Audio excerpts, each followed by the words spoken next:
All right. How many types of probability have we talked about? Just how many types of probability? Two. What are they? What's one of them? Empirical. What's it based on? Experiments. What's my other type? What's it based on? Theory. All right, so I've got empirical based on experiments, theoretical based on theory. Which one of those is fixed? Theoretical. So everybody gets the same answer on theoretical if your answer's right. All right, but everybody gets different answers on empirical because you have to go do experiments. But that law of large numbers says the more times you do the experiments, the closer that empirical should get to the what? The theoretical. All right, probability is always the number between blank and blank. What goes in those blanks? 0 and 1. Okay, if something is impossible, what's its probability? 0. If it's certain, what's its probability? 1. Okay, so everything in life somewhere between never and always. All right. What do you call two events that cannot happen at the same time? Mutually exclusive. Okay. Now let's talk about this. If I say one event happening does not affect the probability of a second event happening. What do you call those two events when one does not affect the other? Independent.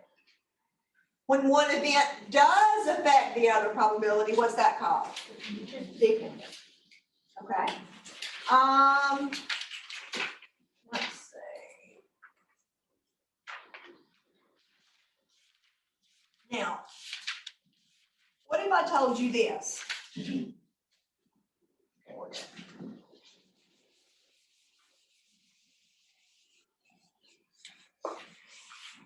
Now, I've got 3 connector words. What's one of my connector words? And. What's the first thing you should ask yourself before you do anything else when you read and?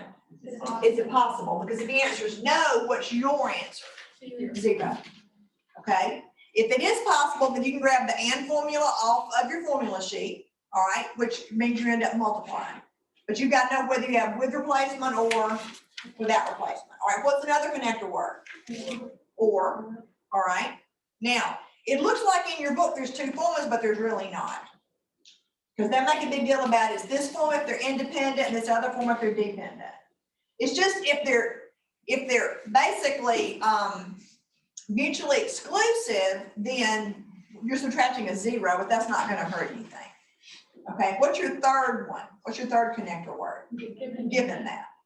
And there wasn't one of those on the pop test, so let's make sure we're clear. All right, so you find this for me. Suppose I want you to pick one card out of the deck. Okay. I want to know the probability that the card is a heart, given that it's red. Probability that it's a heart, given that it's red.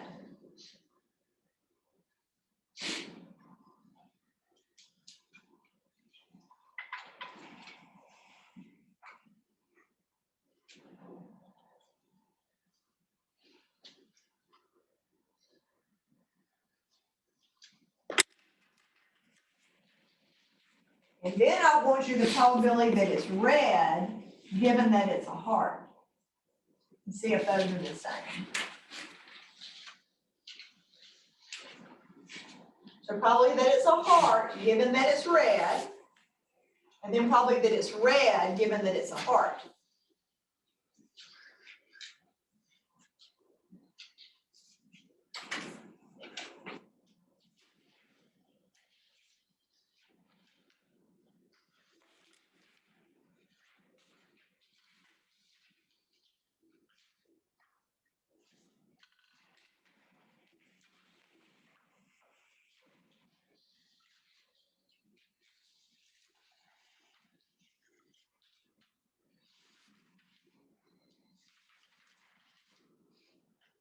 What is the probability that it's a heart, given that it's red? What do we get? 1/2. What's the probability that it's red, given that it's a heart? 1. Now, they're not the same. It's not commutative. It matters which one you know. Now, are you guaranteed that the thing to the left of the bars is true, or are you guaranteed the thing to the right of the bars? To the right. So, like on this first one, you know that the card is red. If the card is red, are there 52 possibilities anymore? No. No, you've narrowed your total down to how many? 26. Of these 26 red cards, how many of those are hearts? 13. And that reduces to 1/2. Okay? Now, here I'm not guaranteed the card is red. What am I guaranteed here? That it's a what? A heart. So if you know the card's a heart, are there 52 possibilities anymore? No, there are how many? There are 13. Of those 13 hearts, how many are red? 13. All 13 of them. If you know for sure the card's a heart, it's got to be what? Red. You might not have even done them. You might have just said, well, if I know it's a heart, it's certain. Certain is a 1, finished. Okay? So it makes, just make sure that you understand that the thing to the right of the bars is your new total, and these have to come out of that total. Okay? So do make sure that you go back and kind of look over those given that ones. All right. Now, that one just a second. Do this one for me as a review real quick. I'm gonna let you pick one card, then find me this. Find me the odds in favor of selecting a heart.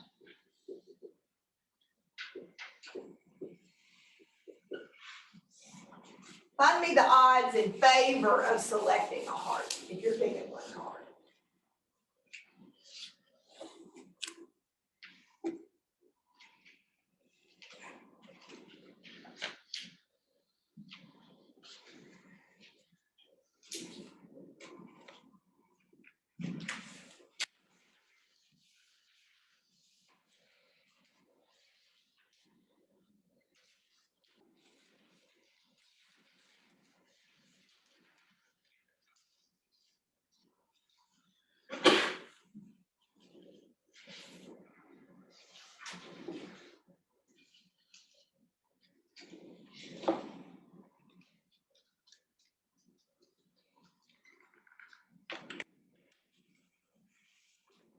Odds and probability are the same thing.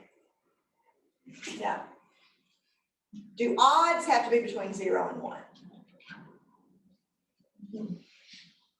Now, when it says odds, as soon as you see odds, I need you to write down 2 things. You need 2 things.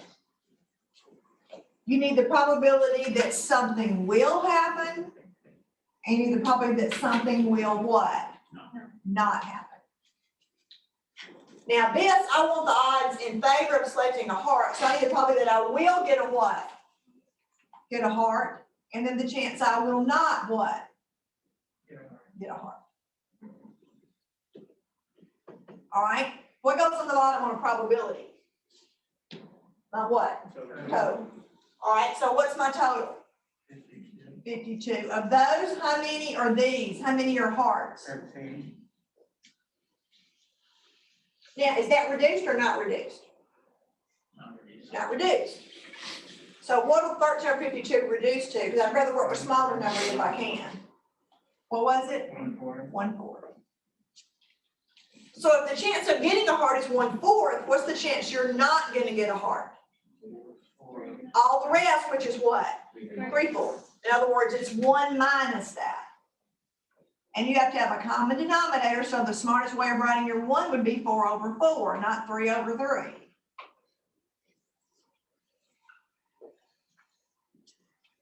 Now, I haven't even noticed what kind of odds it is yet. I just know it says odds. So no matter what kind of odds, I have to have the chance something will happen and the chance it will not happen. Now, for the first time, I care whether it says against or in favor, because that tells me which one to put on the top. If it says odds in favor, what goes on the top? Will or will not? Will. So what's going to go on the top? 1/4 is going to go on top of what? 3/4. Now, what happens when these denominators are the same? Don't they end up going out? So what's my answer going to be? 1 to 3. You know, you can write it several ways. You can write it with a colon, you can write it with the word 2, you know, those all say 1 to 3. What would the odds against picking a heart be? 3 to 1. 3 to 1. Don't say 3. Odds have to have 2 numbers. Okay. All right, is everybody okay? All right, we're going to start chapter 5. All right, now, do you remember those frequency distribution tables? Everybody remember those? All right, we're going to make something called a probability distribution table.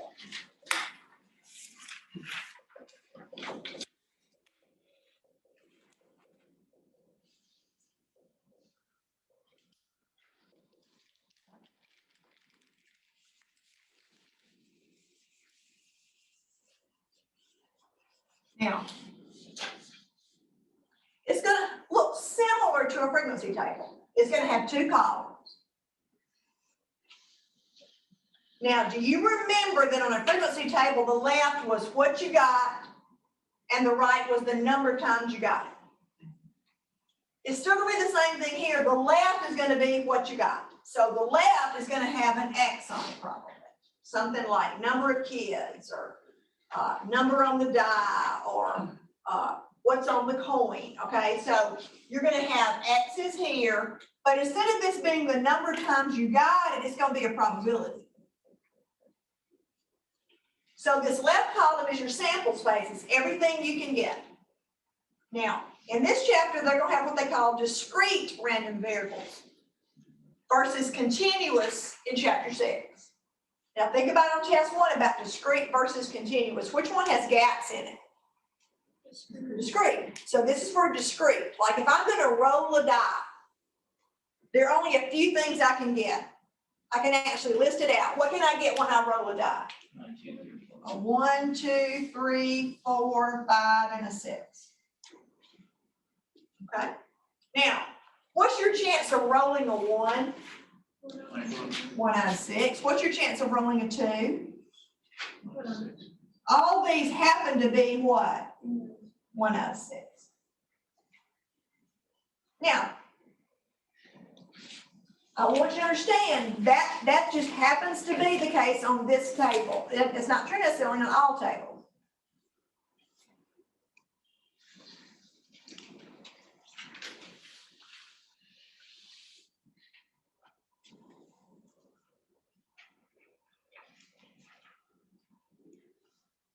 Let me ask you this.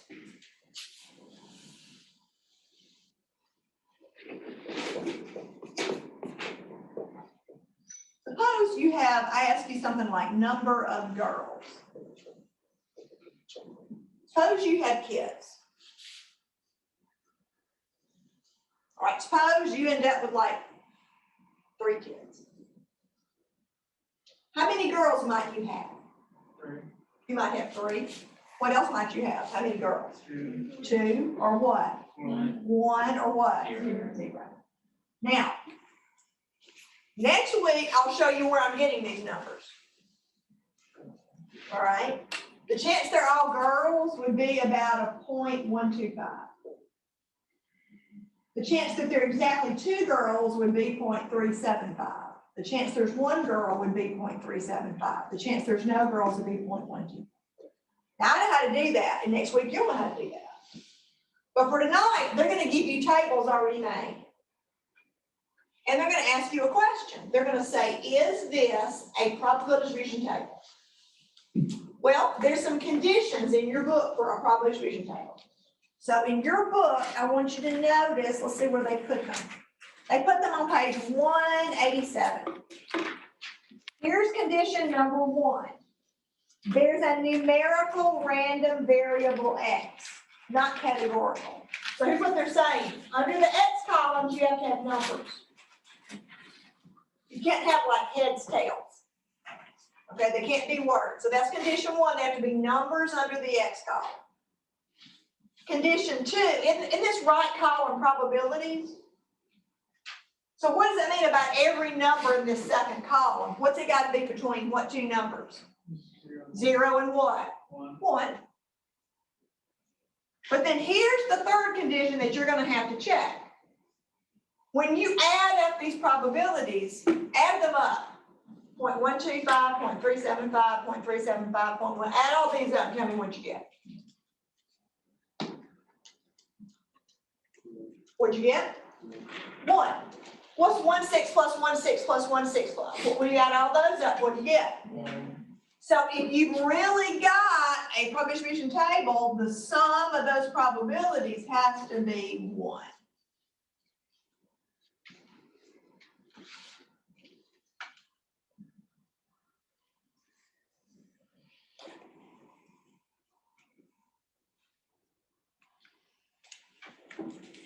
All right, let me show you what I'm talking about. Look on page 196 and 197.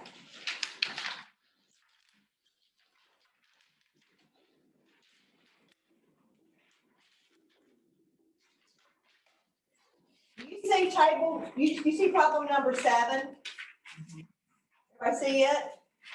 Page 196, problem number 7. Do you see problem number 14 on page 197?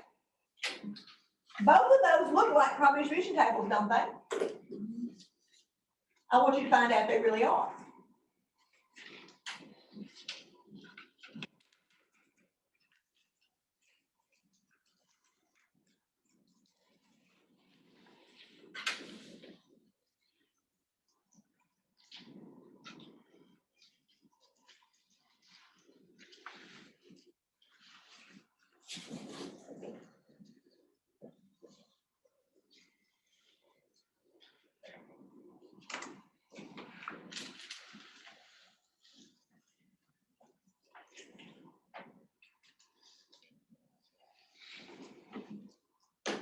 So is number 7 really a probability distribution table? On number 7? Yeah. 7 is. Is 14? What? It's not. Why is 14? It looks like 1. What's wrong with it? It's less than 1. You get like 0.934 or something, don't you? So a lot of times you can't tell by glancing. Now let me ask you this. Do you see number 10? Is 10 a probability distribution table? No, No. How'd you know so quick, Adam? it's not numbers. It's not numbers under the X, then game over. Okay? So sometimes you can tell by glancing, but a lot of times you can't tell by glancing. Now, so if it's not a probability distribution table, kind of game over. Now, we'll warn you about this. When you do the reading, the author tells you if you get point like 999 or point 1.001, let it go. Here's why. Take 1 and divide it by 6 on your calculator and tell me what happens when you take 1 and divide by 6. It doesn't come out to be exact, does it? So if you put point like 1667 on all these, is everybody with me? Are those rounded decimals going to add to exactly 1? No. Now on a test, it either exactly is 1 or it's not. I won't play with you like that. Everybody with me? But when it's super close on your book, they'll say it's a rounding error. But see, 0.934 is not super close. Okay? So if it is a probability distribution table, you got to be able to find me the mean and the standard deviation. Then you pull your formula sheets out, because that's what you're going to have on your test. And see if you can find me a formula for the mean of a probability distribution table.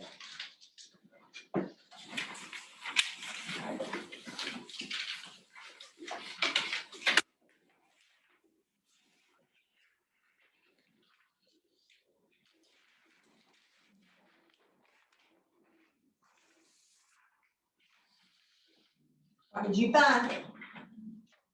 First of all, it doesn't say X bar. What does it say? It says mu.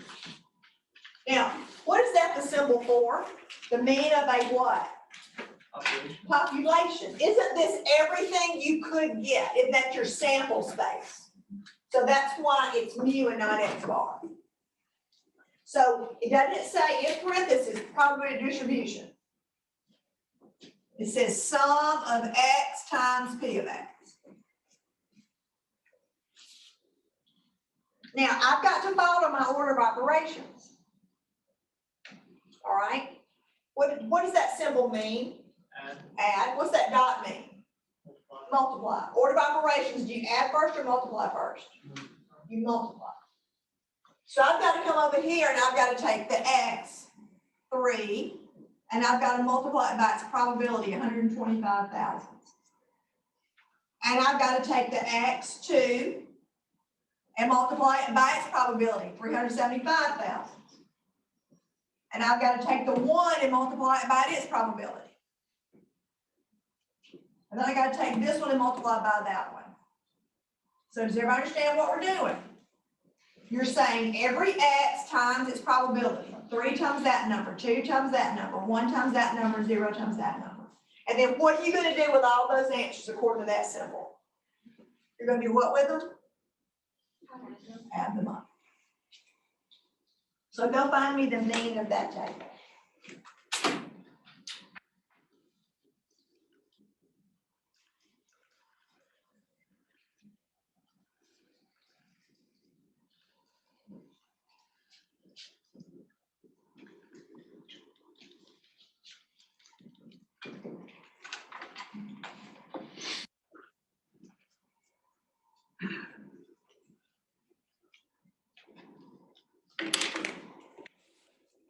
What'd y'all get?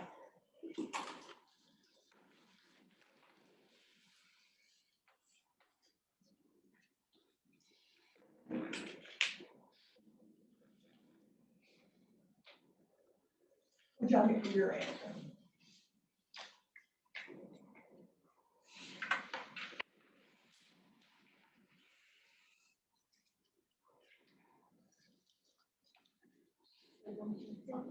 One point what? 1.5, 1.5. Now, what does this symbol stand for? Remind me, because I don't remember. Mean. What is a mean? A mean's a what? An average. Can you really have 1.5 girls?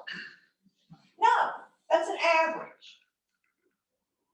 So if this family has 3 kids, and that family has 3 kids, and that family has 3 kids, and that family, you right with me?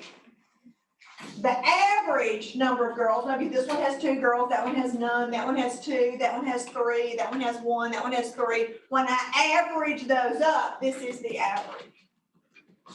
All right, we agreed that this was a table for rolling a die. So go find me the mean of this table.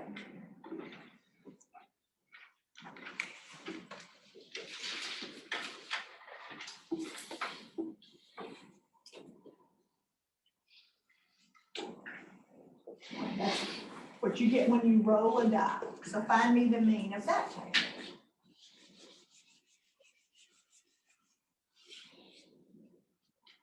So I want to know the average roll when you roll a die.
All right, does everybody understand your formula? You've got to say every x times its probability. How do you do whole numbers times fractions? What do the whole numbers have to be over? 3 like 6 over. Don't they all go over 1? How do you multiply fractions? Don't you go straight across the top and what? Straight across the bottom. So I'm going to have what? 1/6 plus what? 2/6 and 3/6, 4/6, 5/6, and 6/6. Do I need a common denominator when I'm adding fractions? I do. I've got a common denominator, so I'm not going to mess that up. So what do I get when I add all those numerators up? 21/6. So what does that reduce to? 3.5. Can you really roll a 3.5 when you roll a die? No. Maybe you roll and you make a 1, and then you have a 2, and then you have a 6, and then you have a 5, and you roll another 2, and then you roll a 3, and then you roll another 6. You saying like, you do a whole bunch of rolls, how do you get a mean average? What do you do with all these numbers? You do what? You would add them and do what? Divide by how many times you roll. This is the average if you played the game millions and millions of times. Now, a lot of games aren't played with one die, they're played with how many? 2, like a pair. So do you understand? The average roll on 1 is 3.5, and the average roll on this one's 3.5. What's the average for the pair? 7. That's why a lot of dice games you're trying to hit a 7. Okay. So is everybody okay on doing the mean of the table? Now on your formula sheet, you go to find the formula for standard deviation of the table. All right, so find me that formula. And again, it's not going to say S. What's my symbol for the standard deviation of a population? Isn't that lowercase sigma? Okay, so find that on your formula sheet.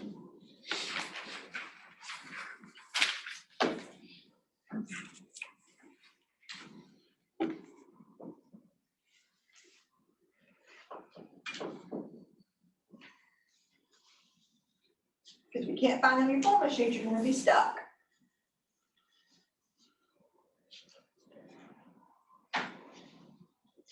So is everybody okay? You get the formula on your formula sheet. Now, I want you to notice something. What if you miss the mean? Are you going to miss the standard deviation? Yeah, because it's in there. So if we go find the standard deviation on this table about number of girls, does everybody understand automatically what was our average a second ago? We did the mean of that table. It was what? Wasn't it 1 5/10? Well, if that's not right, we're already toast. Because I used that one to calculate the next one. Is everybody with me? All right, but according to that, I've got to square it. Now, do you see this part I'm outlining in red? That looks almost like the formula for mean, doesn't it? What's different about this boxed red one and the one we did a minute ago for mean? We square the x before we multiply. Don't you do exponents before you do multiplication? So up here to the side, I'm going to have to do 0 squared times 0.125. I'm going to have to do 1 squared times 0.375. I'm going to have to do 2 squared times that number. And I'm going to have to do 3 squared times that number. Well, what's 0 times anything going to give me? 0. So that's easy. What's 1 squared? It's still what? 1. So I'm going to get a 0.375. Is everybody with me? But I'm not going to say 2 times 0.375. What am I going to say right here times 0.375? 4. Because 2 squared is 4.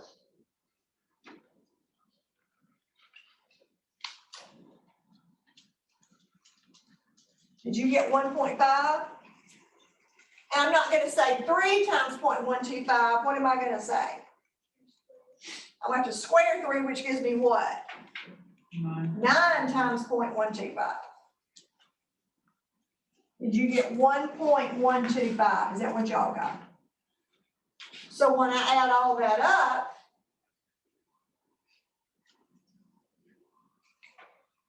did you get 3? So that's what that box is, 3. But the whole thing's still under a what? Square root. So make sure that when you're doing this part that you square those x values before you multiply. So this isn't going to be a 2 or 3. That's going to be a 4 and a 9. Okay?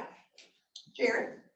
Okay, I'm confused where the minus 1.5 square root came from. The formula. 3 is Okay, the answer to that's that fine. box, and then minus, and that's my mean.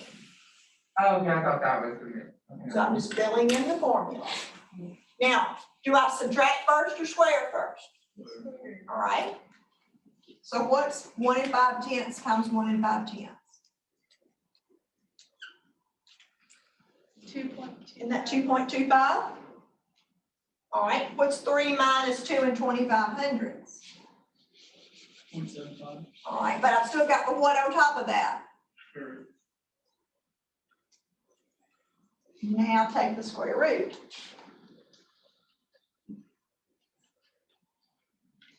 You get about maybe 0.87 or 0.866 or something. How would you get variance? Remind me how we get variance. Square that. You square that. So you got to be able to find me the mean, the standard deviation, and the variance on a probability distribution table.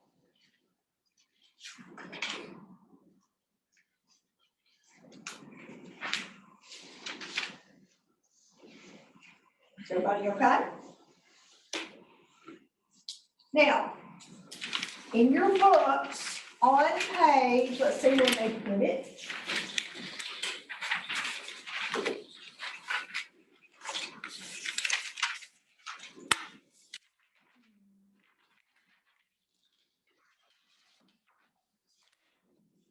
On page 190, it talks about expected value.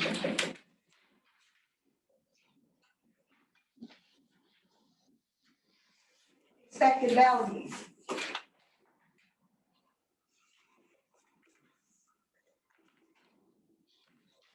And they give you a formula for it.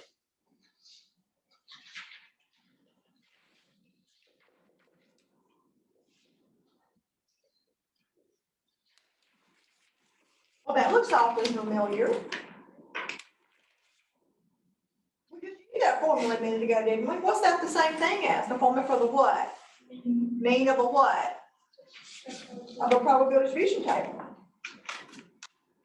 Now, here's kind of what when they're talking about expected value in your book, it's basically usually money.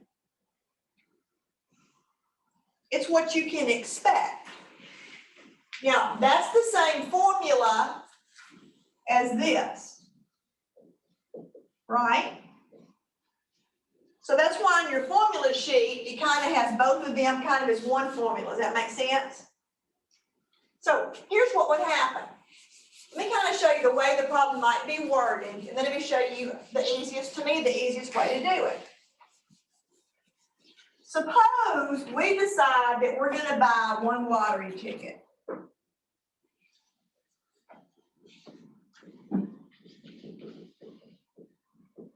All right? Suppose it costs $5. Okay? Let's do something small. Suppose it's just 3-number lotto. All right, it's 3-number lotto. And let's say order matters on this one. We'll talk about in a second what if order didn't matter. Order matters. And the prize is $10,000.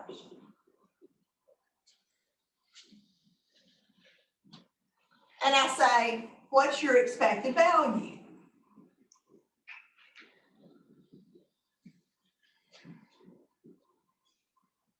Now, do you understand that you told me that it was an average? So I'm asking, if you played this game repeatedly, what would be the average value that you could expect? In other words, what's your average winnings? Now, since we learned to do this formula first, let's go make a table. Now, do you have to make a table? No. It's just most people find it a little bit easier to make a table. What are the two things that can happen when you buy this lottery ticket? Either you what? Win or you lose. Is everybody with me? We agree? So that's my X and my P of X. All right, what's my chance of winning? Well, what goes on the bottom on a probability? My what? My total. And I'm missing my what? I'm missing my total.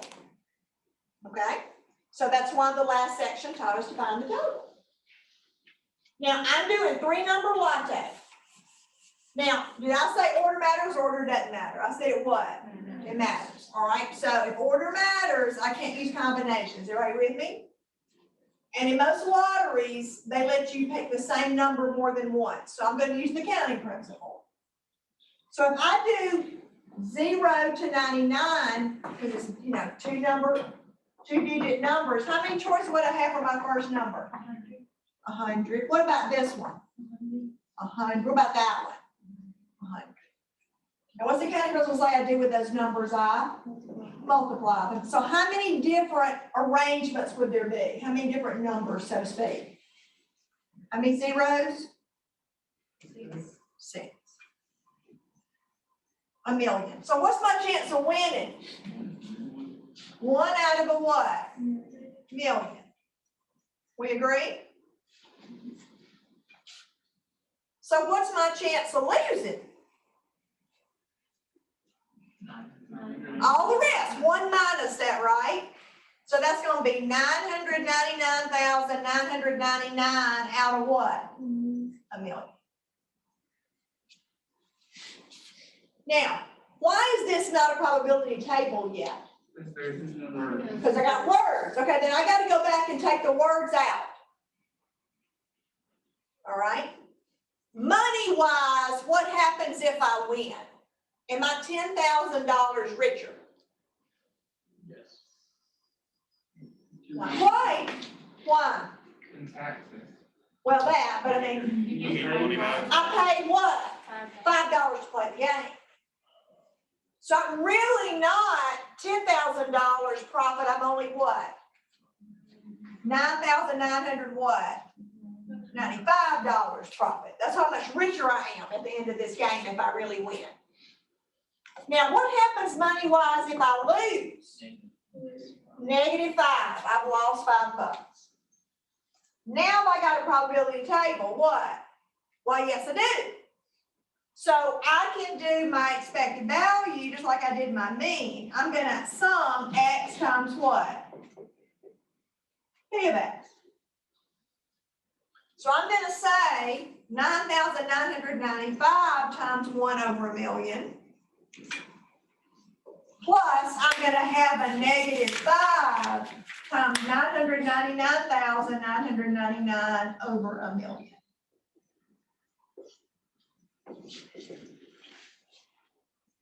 Just like before, don't you need single numbers over 1? Is everybody with me? So I'm going to get 9,995 over 1,000,000. Now, what's a negative times a positive going to get me? A negative. So I got a -4. I've got 1, 2, 3. Do you get 5 9s? Is that what y'all got? Out of 1,000,000. So let's see what we have over 1,000,000 now. So add those numerators.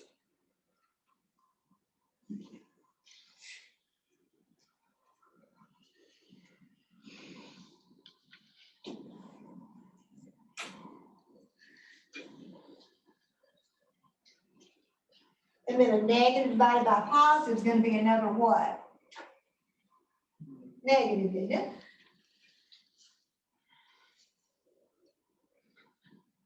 And what do you get?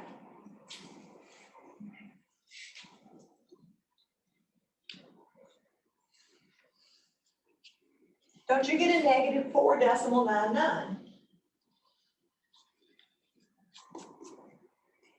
And that money? How much money is that? $4 and what? 99 cents. Positive or negative? Negative. That means if you played this game over and over and over and over, every time you played, that'd be your average. Is that a good game to play? Now, can you really lose $4.99? when you play the game? No, you play the game and you lose $5. Play the game and you lose $5. You see what I'm saying? You probably do that like 10,000, everybody with me? Then suddenly you win $9,995 if you play a game, lose 5. Everybody with me?